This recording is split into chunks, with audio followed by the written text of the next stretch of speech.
All right, we are on chapter 11, section 2, walking with Christ. So I will share my screen. I think you meant chapter 31. Chapter 31. What did I say? 11. Oh, chapter 31. I don't know why I said 11. Oh, because I saw section you were reading 2. the Roman numeral. That's exactly what I did. Thank you, Ernesto.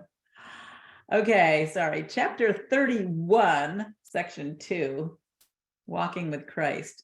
An ancient lesson is not overcome by the opposing of the new and old. It is not vanquished that the truth be known, nor fought against to lose the truth's appeal. There is no battle that must be prepared, no time to be expended, and no plans that need be laid for bringing in the new. There is an ancient battle being waged against the truth, but truth does not respond. Who could be hurt in such a war unless he hurts himself? He has no enemy in truth, and can he be assailed by dreams? Let us review again what seems to stand between you and the truth of what you are, for there are steps in its relinquishment. The first is a decision that you make, but afterwards, the truth is given you. You would establish truth, and by your wish, you set two choices to be made. Each time you think you must decide on anything.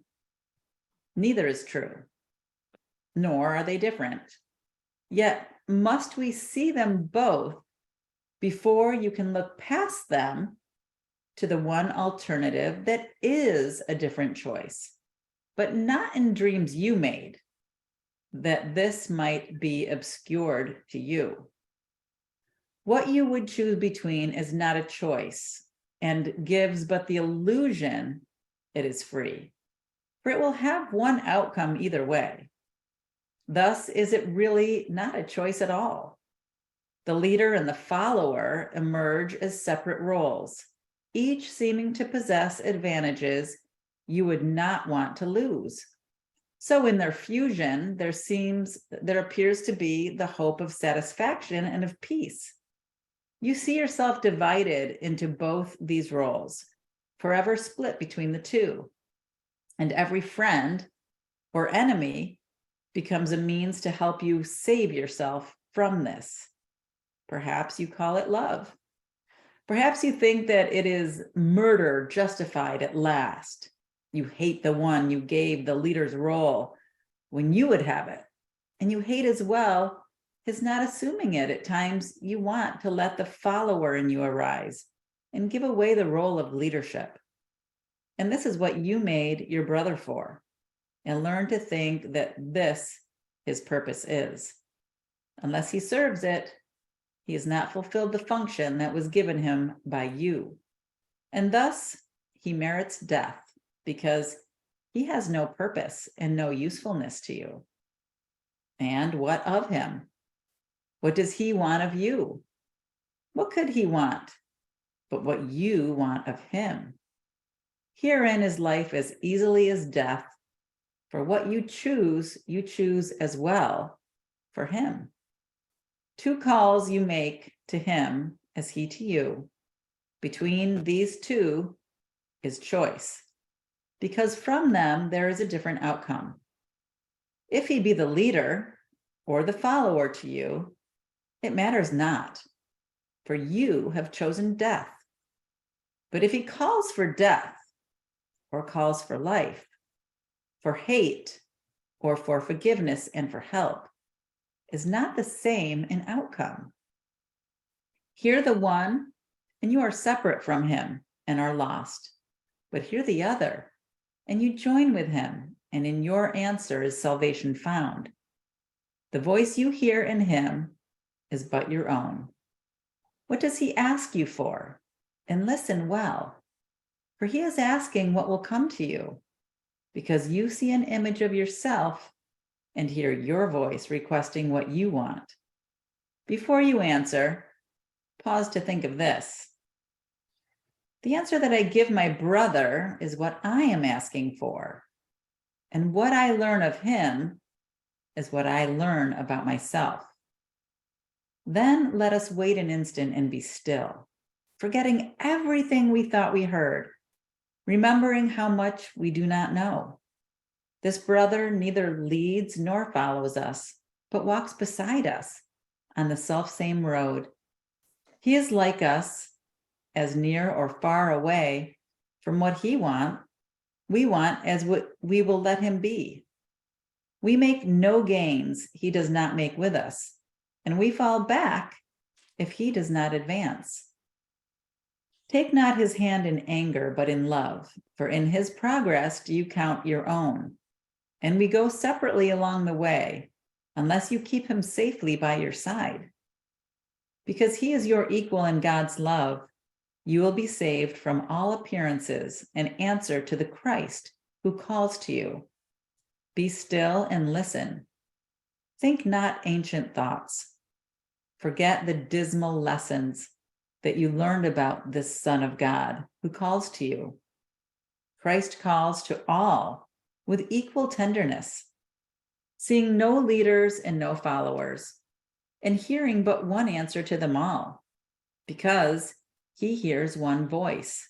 He cannot hear a different answer from the one he gave when God appointed him his only Son.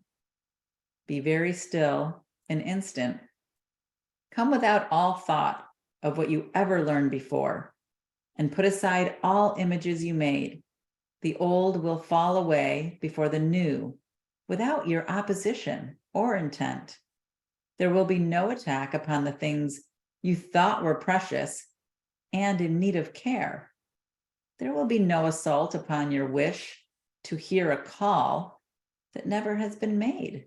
Nothing will hurt you in this holy place, to which you come to listen silently and learn the truth of what you really want. No more than this will you be asked to learn. But as you hear it, you will understand you need but come away without the thoughts you did not want and that were never true.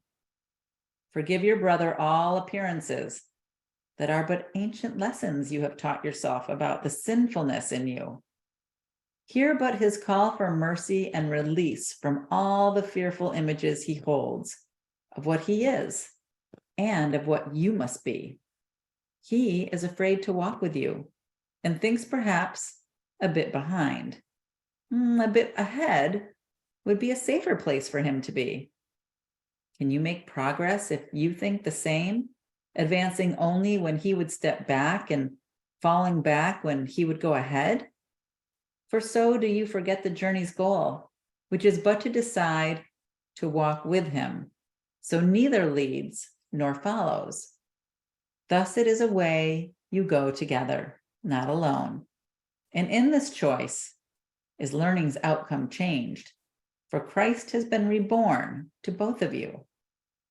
An instant spent without your old ideas of who your great companion is and what he should be asking for will be enough to let this happen. And you will perceive his purpose is the same as yours. He asks for what you want and needs the same as you. It takes perhaps a different form in him, but it is not the form you answer to. He asks and you receive. For you have come with but one purpose, that you learn you love your brother with a brother's love. And as a brother, must his father be the same as yours, as he is like yourself in truth. Together is your joint inheritance remembered and accepted by you both. Alone, it is denied to both of you. Is it not clear that while you still insist on leading or on following, you think you walk alone, with no one by your side? This is the road to nowhere, for the light cannot be given while you walk alone, and so you cannot see which way you go. And thus there is confusion and a sense of endless doubting as you stagger back and forward in the darkness and alone. Yet these are but appearances of what the journey is and how it must be made. For next to you is one who holds the light before you, so that every step is made in certainty and sureness of the road. A blindfold can indeed obscure your sight, but cannot make the way itself grow dark. And he who travels with you has the light. I love how that just kind of was, again, a lot of the things we were talking about just a few minutes ago, right? About just not having to answer yourself, letting go, knowing that the one who leads the way is with you. No need to walk in front of your brother or behind. Well, this puts that quote that I heard recently, somebody who was giving a speech on leadership that said, there are no leaders without followers. Yeah. Right. Yeah. But I think that in this case here, we're talking that, and it says, and he who travels with you has the light. Right. Mentioning this light thing going on here, Right. Can't get away from it now. That's right. Yep. Any comments about what we talked about in particular? Did it stir up any thoughts for anyone? For me, when you're either following someone or leading, you're still separate. And your perception is, again, focused on the world. So you need someone to guide you, or you need to be in that special place of guiding someone else. When you're truly joined, you acknowledge that it's reciprocal. You are both the leader and the follower, therefore you're also neither. You are side by side, which really means you're joined. So there's no difference between you. Sometimes you lead, sometimes you follow, and all times you are giving and receiving at that same moment simultaneously. And that's the joining and the ability to walk together and be simultaneous. Yeah. I know that I've had many relationships in the past where I've been in idolatry type relationships where I wanted to be the follower. I didn't want to do the work. I wanted someone else to lead. And then there were other relationships where I was like, well, I'm not going to do that again. I'm going to be in charge. I'm going to be the leader and you'll follow me. And I could see how both of them, we're still in error. Again, what Mary was just saying, you have to be in that place of oneness, of at one-ment, realizing that to walk with your brother side by side is really getting at that, being at that place of at one-ment and allowing the one who has the light to lead, which is neither of you, right? Which is the Christ, which is what the title of this chapter is, I believe, walking with Christ, allowing Christ to lead and guide. Well, I just remembered that the night before my friend was here and I was cooking and stuff and I made some food and then we had to wait to eat it, whatever. When it came to serving it, I was going to serve some food. She goes, no, I want to serve myself because you're going to give me too much food. And I said, okay, and then I realized that there's no way that I was even going to touch that spoon. So I relinquished power. I said, fine, please do. And then she went and mounted a bunch of food on that plate. I mean, more so than I would have given her, right? I'm telling you, I'm tickled to death about this, right? Then she ate it all. So I looked at her when she was done and I said, well, it's a good thing that you weren't that hungry. And she looked at me bewildered, like, what? What are you talking about? So, Yeah. but relinquishing power, I think this is what it talks about. It's not even relinquishing power, It's allowing people to do what they want. That's it. Yep, letting go and letting God, right? And not expecting them to be the leader or the follower, right? Uh-huh. I was listening to Democracy Now! This morning, and they have a bunch of Martin Luther King speeches on it, and it's really quite inspiring. But I think that the best way is not being a leader or a follower, just leading by example Yes. and being who you want everybody else to be, or what you feel is the best for everyone else, and just live that way and let other people learn from that, not necessarily follow, but just to be who they need to be. Mm-hmm. Mm-hmm. I know there was a quote by Don Miguel Ruiz that I was looking at today, and I shared, and it talked about, just loving yourself and doing that inner work so that you can experience heaven on earth, so that you can be in that place of self-reflection and being at one, right? And being at that place of true love, where you, again, what you were saying, Carl, just leading by example.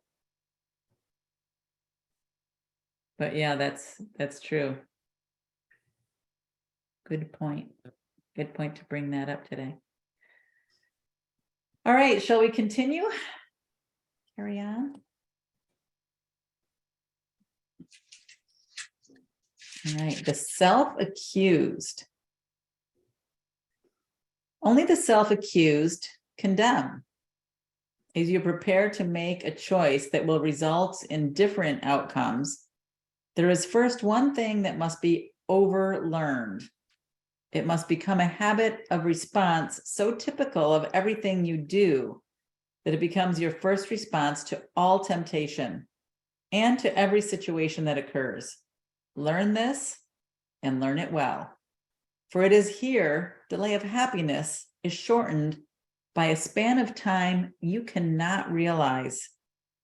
You never hate your brother for his sins, but only for your own. Whatever form his sins appear to take, it but obscures the fact that you believe them to be yours, and therefore meriting a just attack. Why should his sins be sins if you did not believe they could not be forgiven in you? Why are they real in him if you did not believe that they are your reality? And why do you attack them everywhere, except you hate yourself? Are you a sin? You answer yes whenever you attack. For by attack, do you assert that you are guilty and must give as you deserve? And what can you deserve but what you are? If you did not believe that you deserved attack, it never would occur to you to give attack to anyone at all. Why should you? What would be the gain to you? What could be the outcome? What could the outcome be that you would want? And how could murder bring you benefit? Sins are in bodies. They're not perceived in minds. They're not seen as purposes, but actions. Bodies act, and minds do not. And therefore must the body be at fault for what it does. It is not seen to be a passive thing, obeying your commands and doing nothing of itself at all. If you are sin, you are a body, for the mind acts not. And purpose must be in the body, not the mind. The body must act on its own and motivate itself. If you are sin, you lock the mind within the body and you give its purpose to its prison house, which acts instead of it. A jailer does not follow orders, but enforces orders on the prisoner. Yet is the body prisoner and not the mind. The body thinks no thoughts. It has no power to learn, to pardon, nor enslave. It gives no orders that the mind needs serve, nor sets conditions that it must obey. It holds in prison but the willing mind that would abide in it. It sickens at the bidding of the mind that would become its prisoner, and it grows old and dies because that mind is sick within itself. Learning is all that causes change. And so the body, where no learning can occur, could never change unless the mind preferred the body change in its appearances to suit the purpose given by the mind. For mind can learn, and there is all change made. The mind that thinks it is a sin has but one purpose, that the body be the source of sin, to keep it in the prison house it chose and guards and holds itself at bay, a sleeping prisoner to the snarling dogs of hate and evil, sickness and attack, of pain and age, of grief and suffering. Here are the thoughts of sacrifice preserved, for here guilt rules and orders that the world be like itself, a place where nothing can find mercy, nor survive the ravages of fear except in murder and in death.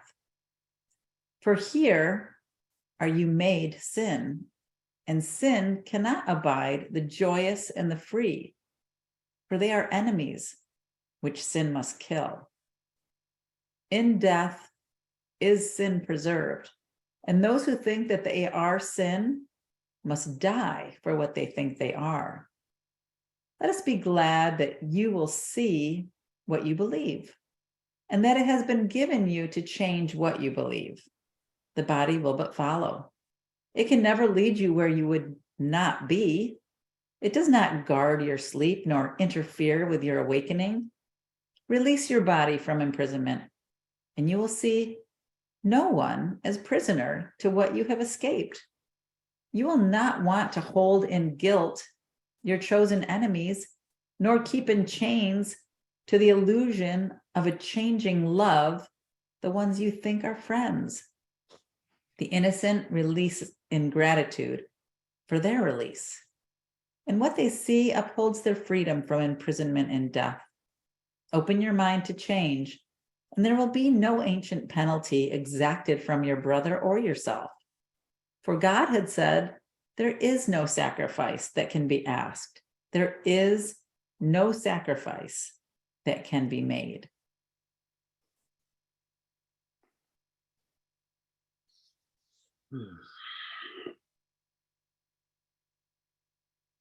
What do we think?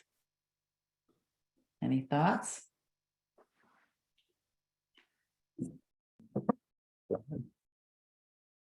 I see Team Alicia and Carl have been chatting about this.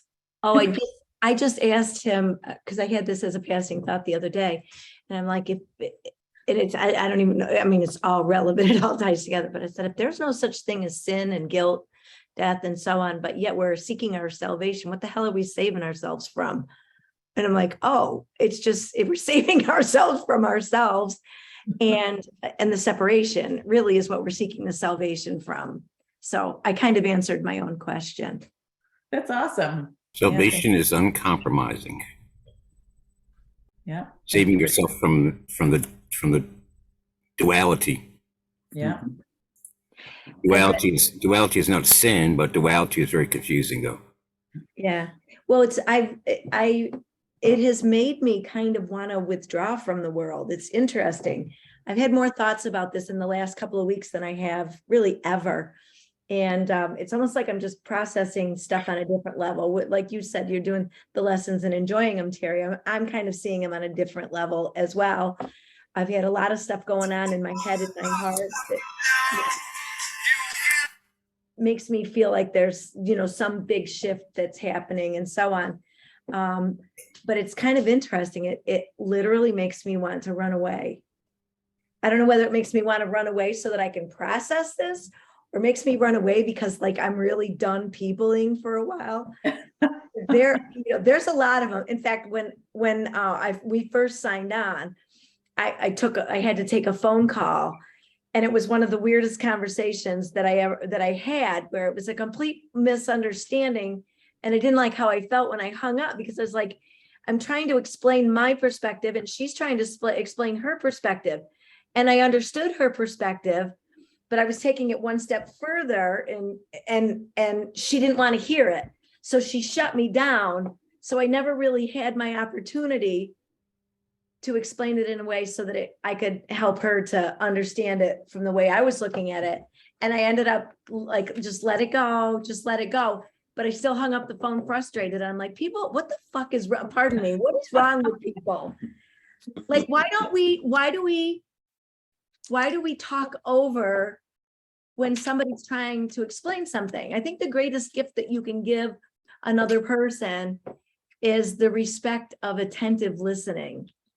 And even if you don't understand, you say, I'm not really sure where you're coming with that, but I'll listen or whatever. But that has been my experience in the last, probably ever since we got back from Jamaica. And I want to run away. I'm done peopling for a while. To say, ever since you and your brother got into it when you were a kid. Well, that was, yeah, but I've done a lot of talking since that. I was 4 then. Yeah, that was a long time ago. So anyway. Sounds like you're in the state of undoing, Alicia. The book Oh, talks something's about coming that. undone, girl. I'm not sure what it is, but some days it feels like it's my sanity unwinding, and I'm like, woo. So I'm really looking forward to, I just look forward to each part of this adventure.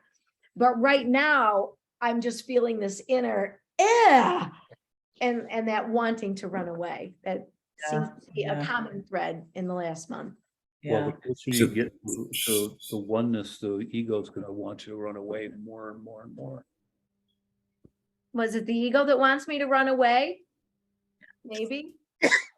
Or is it just love trying to knock on my door and say, come on, let me in, but you have to go inside. I've heard you say that for 15 years, Terry. Everything is on the inside, That's what my take is on it, is that if there's anything of, not that I'm seeking an answer or whatever, but I guess I am. And the only place to find that is here, that which I feel personally is what is making me want to retreat. And Alicia, I'm thinking of that sanity unwinding as an exciting thrill ride. Oh, good Lord, girl. It's a roller coaster. so So I yeah, think go through all the terror and the whatever, because it's exciting and ultimately it'll be fun. All right. think I'm counting on that, Mary. I think when you said the word retreat, I think that is exactly what you are wanting right now. And I think that's great, right? Because the world can give us so many opportunities to learn that sometimes it just becomes overwhelming. And Yeah. sometimes to do the inner work, it's important to find that place of respite and retreat. And then when you can just like find that inner peace and that inner stillness, then you can come back out into the world and have those interactions and not be triggered by them, because you can see it for exactly what it is, right? You can see that her opinion of you is none of your business. You don't need to change her or fix her or anything, because she's not broken. She's just giving you an opportunity. She's giving you the gift of finding that inner peace inside of yourself, which you're like, it's too much. It's overload. It's overload. I need to just quiet it all down. Absolutely. That's exactly how I feel. It's an overload. I just need to like quiet stuff down. Right. So I would say find that respite, find that retreat, find that place of peace. Go on a weekend of silence, like a silent retreat for a weekend. I've got a couple of things coming up towards the end of the month that I think will afford me the opportunity to do just that. And of course I live alone. So, Carl's just here and he's got to pick up some stuff, the printers, the artwork, and he needed my surgical skills to get a piece of glass out of his foot. So he's visiting, but once he goes, once he goes, then I will have ample opportunity, I think, to kind of do that silent thing. Like I said, that I always joke about the dog sick of hearing me talk, so maybe it would be a good time to have that silent day or two. There you go. There you go. So Well done. salvation also looks at what was right before there's something wasn't right.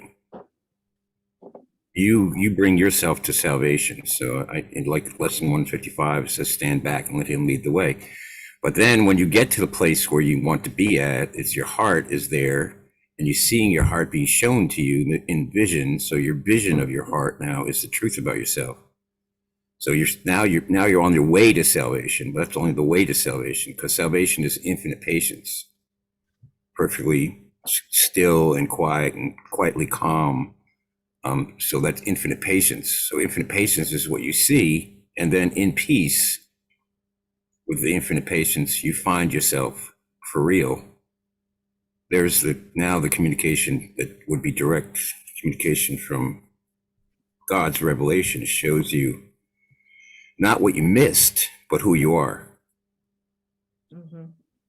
Yeah, the patience part, it's interesting. It's kind of funny how there's certain things I feel like I have infinite patience for, and there's other that I have none. Mm. It's So just that, like the trying to person look that, out. yeah. And so, So the person that comes up to you and says, whatever, and you say whatever back, and then she wants to shut you down, or he wants to shut you down, or they want to move on and not finish up with what you think is a conversation or whatever. See, that's what's being that's the salvation. But now it's in the form of a challenge. Now it's a form of of something that is a lesson. There's a lesson behind that. So here's the thing too, in section two that we read, paragraph 5, the voice you hear in him is but your own. Mm. What does he ask for? And listen well, for he is asking what will come to you, because you see an image of yourself and hear your voice requesting what you want. Mhm. So going back to the answer that I give my brother is what I am asking for, and what I learn of him is what I learn about myself. So it's kind of complicated with duality, because it's like, if I really want to see the truth, there's only one thought. That one thought is love, peace, joy, kindness, all those things. The reversal of all concepts that don't agree with each other is what love is. But it's not love in reverse. It's, I have to reverse this, then I find love, which is hidden from me because of all these concepts that are not quite agreeable with each other. It's like you take the world and it's one of those Rubik cubes, mix it all up, and it's too confusing. mhm. Put it all in order again. It's like, how did you get that? How did you do that? I'm not telling you how I did it, because it won't help you. All right, let's keep going and see if we have more answers and more questions in our next section. The real alternative. There is a tendency to think the world can offer consolation and escape from problems, that its purpose is to keep. Why should this be? Because it is a place where choice among illusions seems to be the only choice. You are in control of outcomes of your choosing. Thus you think, within the narrow band from birth to death, a little time is given you to use for you alone. A time when everyone conflicts with you. But you can choose which road will lead you out of conflict and away from difficulties that concern you not. Yet, they are your concern. How then can you escape from them by leaving them behind? What must go with you, you will take with you, whatever road you choose to walk along. The real choice is no illusion, but the world has none to offer. all its roads but lead to disappointment, nothingness, and death. There is no choice in its alternatives. Seek not escape from problems here. The world was made that problems could not be escaped. Be not deceived by all the different names its roads are given. They have but one end, and each is but the means to gain that end. For it is here that all its roads will lead, however differently they seem to start, however differently they seem to go. Their end is certain, for there is no choice among them. All of them will lead to death. On some, you travel gaily for a while before the bleakness enters. And on some, the thorns are felt at once. The choice is not what will the ending be, but when it comes. There is no choice where every end is sure. Perhaps you would prefer to try them all before you really learn they are but one. The roads this world can offer seem to be quite large in number, but the time must come when everyone begins to see how like they are to one another. Men have died on seeing this because they saw no way except the pathways offered by the world. And learning they led nowhere, lost their hope. And yet, this was the time they could have learned their greatest lesson. All must reach this point and go beyond it. It is true indeed, there is no choice at all within the world. But this is not the lesson in itself. The lesson has a purpose, and in this, you come to understand what it is for. Why would you seek to try another road, another person, or another place when you have learned the way the lesson starts, but do not yet perceive what it is for? Its purpose is the answer to the search that all must undertake who still believe there is another answer to be found. Learn now without despair. There is no hope of answer in the world. But do not judge the lesson that is but begun with this. Seek not another signpost in the world that seems to point to still another road. No longer look for hope where there is none. Make fast your learning now and understand you but waste time unless you go beyond what you have learned to what is yet to learn. For from this lowest point will learning lead to heights of happiness in which you see the purpose of the lesson shining clear and perfectly within your learning grasp. Who would be willing to be turned away from all the roadways of the world unless he understood their real futility? Is it not needful that he should begin with this, to seek another way instead? For while he sees a choice where there is none, what power of decision can he use? The great release of power must begin with learning where it really has a use. And what decision has power if it be applied in situations without choice? The learning that the world can offer, but one choice, no matter what its form may be, is the beginning of acceptance that there is a real alternative instead. To fight against this step is to defeat your purpose here. You did not come to learn to find a road the world does not contain. The search for different pathways in the world is but the search for different forms of truth. And this would keep the truth from being reached. Think not that happiness is ever found by walking a road away from it. This makes no sense and cannot be the way.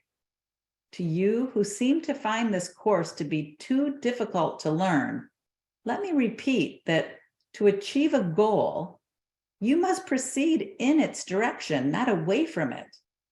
And every road that leads the other way will not advance the purpose to be found. If this be difficult to understand, then is this course impossible to learn, but only then. For otherwise, it is a simple teaching in the obvious. There is a choice that you have power to make when you have seen the real alternatives. Until that point is reached, you have no choice. And you can but decide how you would choose the better to deceive yourself again. This course attempts to teach no more than that. The power of decision cannot lie in choosing different forms of what is still the same illusion and the same mistake. All choices in the world depend on this. You choose between your brother and yourself, and you will gain as much as he will lose. And what you lose is what is given him. How utterly opposed to truth is this, when all the lesson's purpose is to teach that what your brother loses, you have lost, and what he gains is what is given you. He has not left his thoughts, but you forgot his presence and remembered not his love. No pathway in the world can lead to him, nor any worldly goal be one with his. What road in all the world will lead within, when every road was made to separate the journey from the purpose it must have, unless it be but futile wandering. All roads that lead away from what you are will lead you to confusion and despair. Yet has he never left his thoughts to die without their source forever in themselves. He has not left his thoughts. He could no more depart from them than they could keep him out. In unity with him do they abide, and in their oneness both are kept complete. There is no road that leads away from him. A journey from yourself does not exist. How foolish and insane it is to think that there could be a road with such an aim. Where could it go? And how could you be made to travel on it, walking there without your own reality at one with you? Forgive yourself your madness and forget all senseless journeys and all goalless aims. They have no meaning. You cannot escape from what you are, for God is merciful and did not let his Son abandon him. For what he is, be thankful, for in that is your escape from madness and from death. Nowhere but where he is can you be found. There is no path that does not lead to him. Well, there you go. Exactly what how ironic. Roads that lead to disappointment or nothingness and death. There is no choice. Seek not to escape from problems here. The world is made that problems could not be escaped. Be not deceived by all the different names the roads are given. They all have but one end. And it just talks about what we just talked about, me wanting to just kind of go within. Yeah. Yeah. And in the end, you'll see that phone call and that person that you're having that conflict with. You'll just see that that person in perfect love and oneness with you, right? And that's it doesn't matter if she's disagreeing with you or not. The only thing that matters is how you perceive her. Doesn't even matter what she's saying. If you can see the Christ in her, boom, it's done. Yep.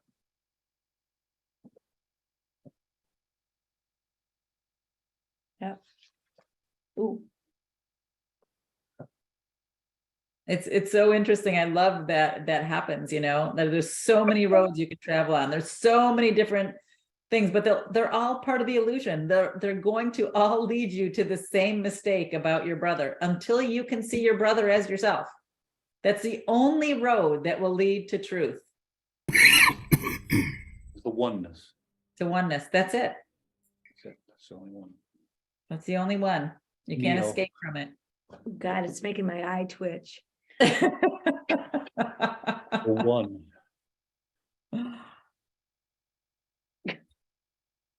Is that part of the awakening?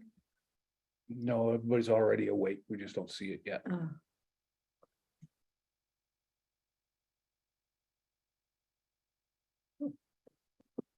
That's right. That's it.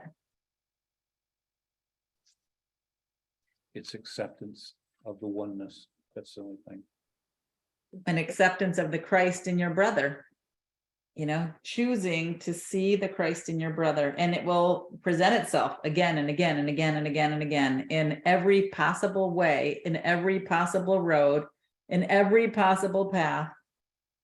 In Until every you- seemingly challenging way. Yes. You could Until ask you yourself, why find- doesn't this seem to want to unify with me? Or why don't I seem to want to unify with this? You could ask that. It's helpful to me, I think. Yeah. Why don't I want to unify with this person? Are they really that upsetting to me? Are they really that, do I really hate them? Is that what I'm trying to tell myself? What am I doing here? Why am I doing this? I like to think about the other idea though, like what should I say? Should I say it now? Should I be the one to say it? I like that question myself.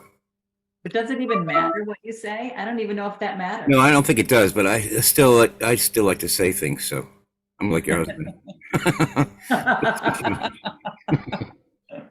I don't say too much, really. You're at one with the words. Yeah. Right. It's interesting, right? So many paths, so many seemingly different paths there are to choose when there's really just one. You're either leading away or toward. That's it. But eventually any of the paths will all lead back to the same one, because They all do. they're to all oneness. one true path. And there's only one sun. All those other ones will just take you a lot longer to get to that one place. And I thought it was interesting too, is that they might seem to start out as cushy and nice, but eventually you're still going to hit it. You're still going to hit that The thorns. wall until you get to that place of seeing the at one man in all of your brothers. I think A Course in Miracles works similar to the 12-step programs. People get on a pink cloud for a while when they're doing the Course in Miracles, and then they're mad when they find that still things about people, places, and situations, circumstances still bother them. And since they were able to look it over because they were just sort of in a love in some place wherever they go, I don't know. Love bubble. Yeah, something like that. Yeah. So they were on this pink cloud and they didn't see what they didn't want to see, but now they forgot how to do it because it was just a pink cloud. Like they're trying to think now instead of just take it as it is. And they weren't taking it as it is, and they weren't really thinking. And they don't notice the difference when it happens, when it switches back and forth. I find for myself that as I'm practicing A Course in Miracles, it's much easier for me to be able to ask that question, like you just said, what is it about this person that I'm not willing to see the Christ in them? What is it that is in myself that I haven't forgiven yet or loved yet, that I am being triggered by this conversation, this situation? And it's much easier for me to ask those questions when I'm doing the work, when I'm doing the lessons, when I'm reading the text, because it's a reminder, like, okay, I'm not feeling at peace. Something must have gone wrong. I'd rather see peace instead of this. For me, it was selective for a long time because as a teacher, I was unconditionally accepting of my students. And unless they would confront me so much that I would say to myself, oh, this isn't working, go see the dean. And then I would let him take care of it. But otherwise, I would be open to that they don't like what I'm doing or they can't understand it or whatever their problem was. They don't like my grade even or whatever. But I would be seeing that's my job, so I had to do it in my mind, Then when I was in the AA program, I found that I would sponsor people and I would say to myself, well, I'll just have to accept whatever it is that he's going through, because it's just like I can't expect him to do what I wouldn't allow myself to be not respected about. So I have to allow him his little craziness and all that. If he wants it, he doesn't know it, but he wants it. I gotta let it allow to be there. Telling people that Like a lot of people come to the program in 12 steps and they have people in their household that they think they drive them to drink. So is that real? No, but in their mind it is though. So they want to complain about it. And the same thing happens when they get to the middle steps. They don't think that they have that much, it's just on my drinking. That's all. My only problem was that. I don't have any other problems. My personality, I'm perfectly fine the way I am. Okay.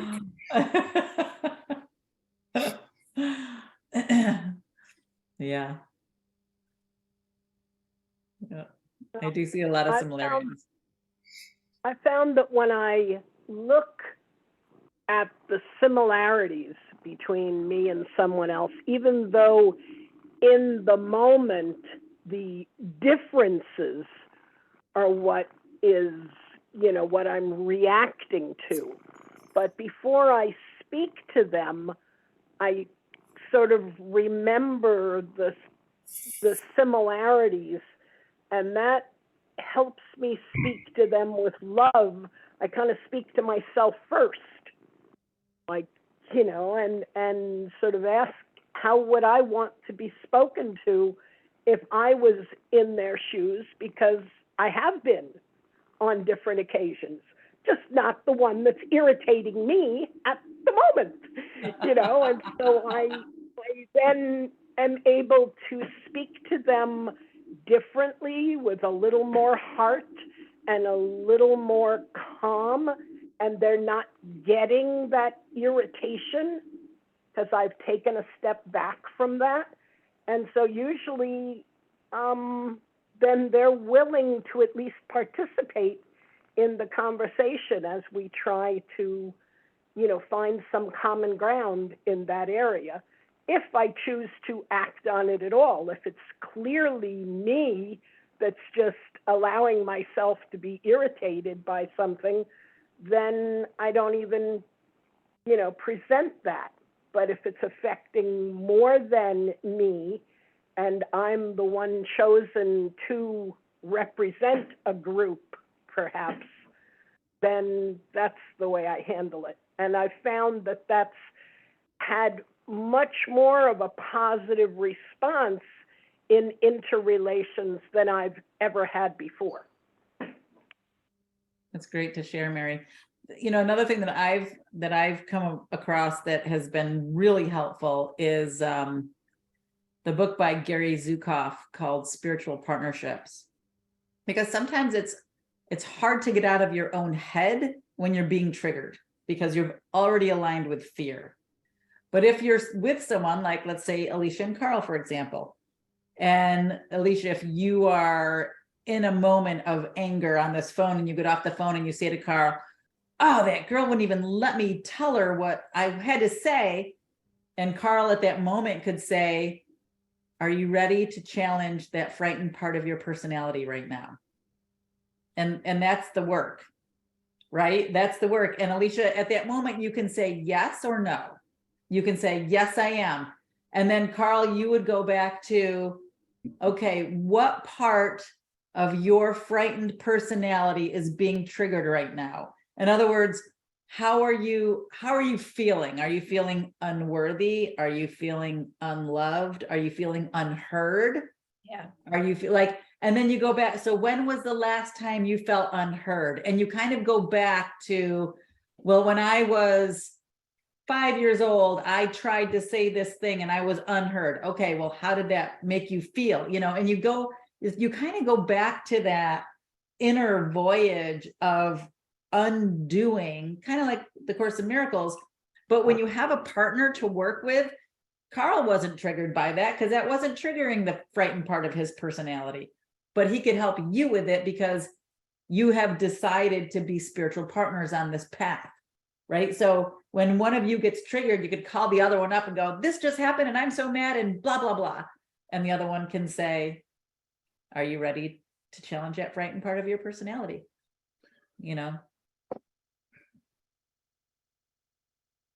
It's powerful work, but then it makes you realize it doesn't have anything to do with the person on the phone, right? It has to do with why am I not forgiving myself for this thing? Why am I not loving myself enough to know that I am one with the mind of God, that I am in that place of complete, So. perfect unity.